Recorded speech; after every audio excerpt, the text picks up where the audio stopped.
की नगरसेवक एकदा झाला की असं म्हटलं जातं नगरसेवक जिंकतो आणि मतदार हारतो.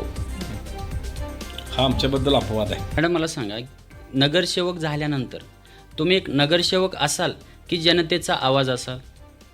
जनतेचा आवाज डेफिनेटली जनतेचा आवाज. 100%. जनतेसाठी सगळ्या गोष्टी तुम्ही करणार, जनतेचा आवाज. कारण आजकाल काय झालं आहे की नगरसेवक एकदा झाला की असं म्हटलं जातं नगरसेवक जिंकतो आणि मतदार हारतो. कारण 5 वर्ष परत त्या भागामध्ये नगरसेवक कधी दिसतच नाही. याच्यावरती तुमचं मत काय आहे? हा आमच्याबद्दल अपवाद आहे. हं, शहरामध्ये आम्ही बघितलं की प्रत्येक भागामध्ये आता आम्ही जो नवीन भाग आहे आमचा मागचा 2016ला 26 प्रभाग होता.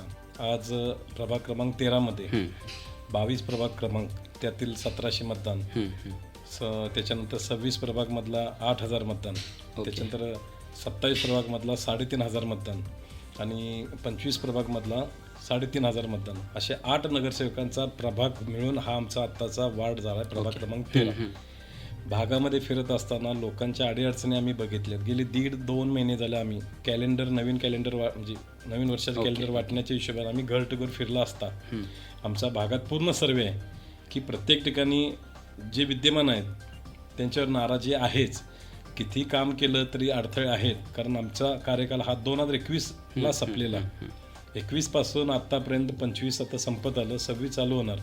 प्रशासन असल्यामुळे प्रशासनाकडं आपल्याला ज्यावेळी आम्ही सत्तेत असतो किंवा आम्ही राजकारणात आम्ही जे नगरसेवक म्हणजे आम्ही असतो सभागृहात, त्या टायमाला आम्हाला काम करून घेणं जे आम्हाला पत्त्यावर येतं ते आज या 4-4.5 वर्षामध्ये तसं करता आलेलं नाही. हा सगळ्यात मोठा डिफरंट आहे.